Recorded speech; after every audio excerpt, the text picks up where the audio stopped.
Hi guys! Welcome back to another vlog. So finally, dumating na yung pinakahihintay natin na first trip to Japan at ang unang pupuntahan natin ay ang Fukuoka.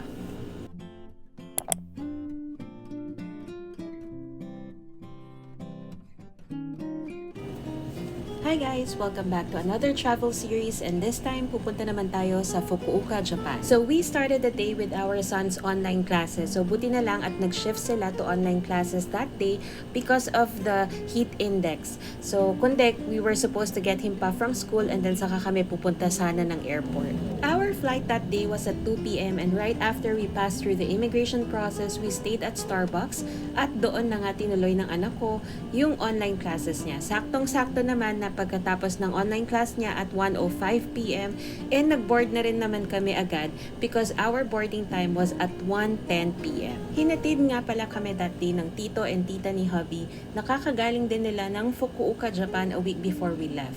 They have their son kasi who was working there, and yun nga yung pinsan ni hubby nakikitain din namin pagdating namin sa Japan. Immigration story time, this time wala naman tinanong sa amin ang IO kundi kung kailan lang kami babalik. At wala rin naman pila sa immigration masyado kaya mabilis lang din kami nakalagpas sa immigration. For this trip nga pala, we were able to book Cebu Pacific and we paid 43,000 pesos for our flight tickets and tatlo na kami doon. We anticipated that we won't have enough time to eat our lunch at the airport kaya naman we booked our in-flight meals with Cebu Pacific na rin. In fairness naman, nagustuhan talaga ng anak namin yung adobo nila. Yun lang, hindi na request ni hubby na window seat sana kaming tatlo kaya si hubby nahiwalay pa siya ng seat sa amin ng anak ko. And because of that too, hindi na rin kami masyadong nakapag-videos while we were on our flight, although we were still able to take a glimpse of Japan above naman.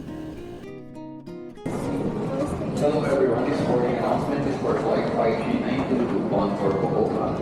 This is Sai and together with my team, we are pleased to the cities. Next is for flight 5392 bound for Fukuoka, our guest number boarding groups number 2.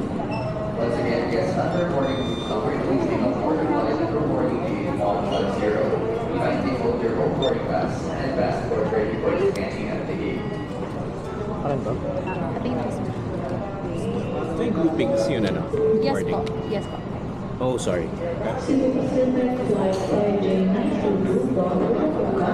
Mas nag-board doon, ma'am? Meron po. Hindi nakasama. Requesting all Fukuoka passengers on Pacific Flight 5J9 please for the aircraft to gate 110. All aboard, please. Thank you. Dito na lang po. Dito na lang po.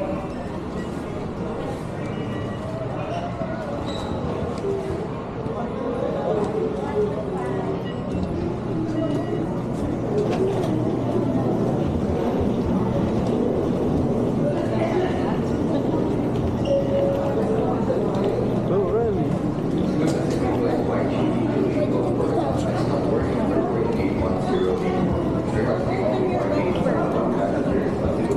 Really? Sabi ka po.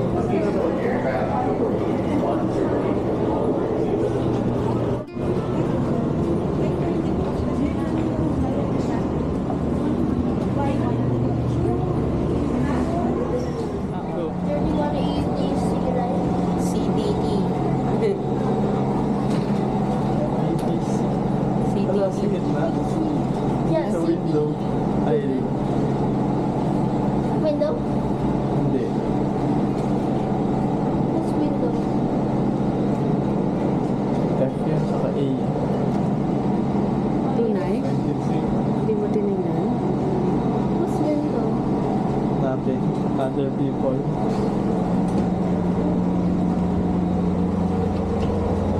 I'll sit. We're all sit.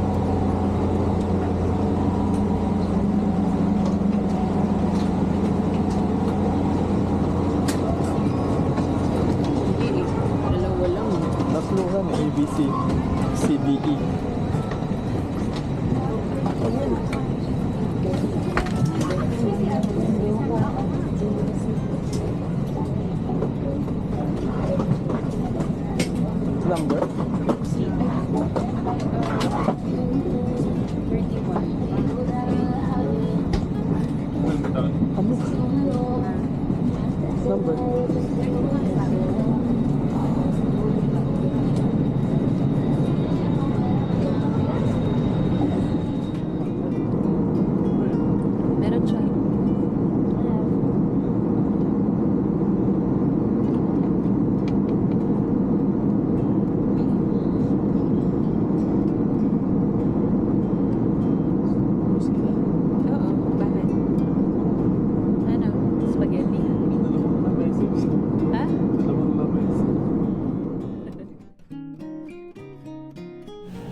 after 4 hours of flying, Konnichiwa, Japan! Japan is ahead of 1 hour to the Philippines, so 7 o'clock na sa Japan when we landed, but it's only 6 o'clock in the Philippines. Sobrang bilis lang yung immigration process namin, walang pila-pila, just make sure to prepare your QR codes that you filled up in Visit Japan website. If you forgot to fill it up, then you would need to do a manual arrival declaration dun banda sa may immigration. So after namin mag-immigration, we got our luggage, then nag-exit na rin kami.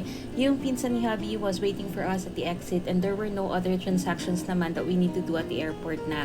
Kasi I bought my eSIM 3 gigabytes through the Airalo app and it worked fine throughout our stay in Japan. And for our yen naman, nakapagpa-reserve din naman kami ng yen sa bank even before we left the Philippines. Kaya pag exit namin, sumakay na kami ng free shuttle going to the domestic airport kasi nandun naman yung airport subway station that will bring us to Hakata. So yung hotel na nabook namin, katapat lang ng Hakata Station. Meron siyang Starbucks, 7-Eleven, and meron din siyang Ichiran na katabi. Kaya naman ang first order of business namin when we reached Hakata Station was to eat at Ichiran. Request talaga to ng anak ko. Hong Kong pa lang gustong-gusto niya nang kumain ulit ng Ichiran. Kaso lang sobrang mahal talaga sa Hong Kong. So trivia lang guys, dito sa Fukuoka, Japan, nag-originate ang Ichiran. Kaya naman talagang hinabol namin yung closing time ng kapitbahay namin na Ichiran kasi it closes at 10 o'clock p.m.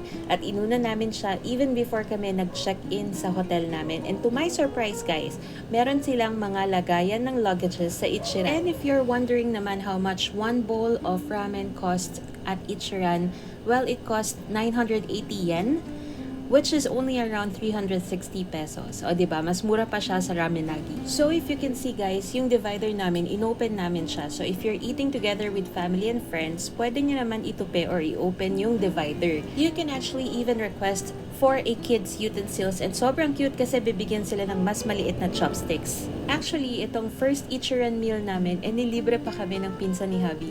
So thank you again Ian for our welcome meal.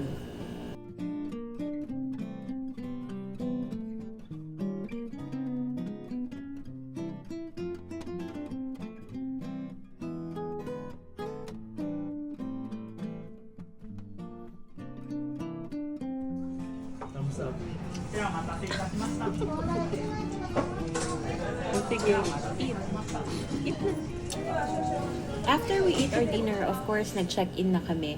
We were supposed to go pa sana sa Tochoji Temple, but we skipped it na kasi the train station closes at 12 midnight. So, hindi na lang namin siya pinuntahan. We stayed at Comfort Hotel Hakata and we booked our room good for 3 nights and paid 21,000 pesos. So, parang 7,000 pesos per night siya. Pero it's good na for 3 packs. Location-wise, talagang 10 out of 10 siya. Kasi katabing-katabi niya talaga yung Hakata Station, which is the main station in Fukuoka. Then sa baba naman may Starbucks, may 7-Eleven at may Ichiran. Sa may Hakata Station naman, pagtawid mo, syempre maraming kainan doon. Meron siyang parang mall eh. So may Disney store din siya, which is sadly hindi namin siya napuntahan. May Yoshinoya and may McDo din. Our booking is with free breakfast for 3 days and natuwa naman ako kasi may ice machine and vending machine sa mismong floor namin. We stayed at the 10th floor, room 1015. Meron din namang nag-assist sa amin during the check-in, although automatic siya, may machine lang doon. So nagawa na namin yun sa Singapore, pero dito naman may nag-assist pa rin naman sa amin.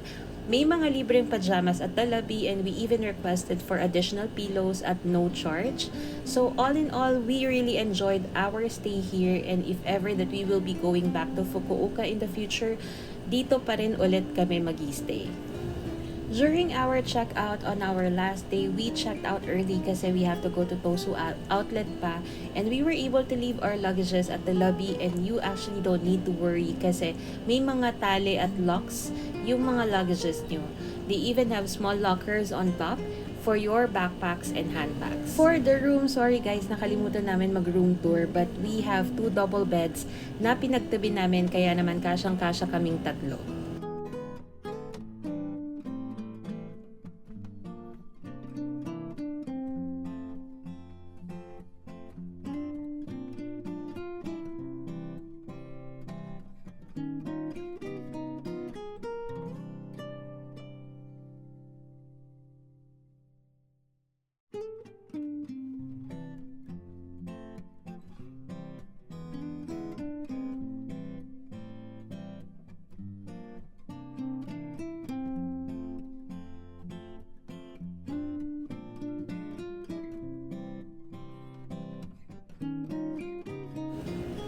And I guess that's it for this video, guys. Thanks again for watching and see you again on the next vlog.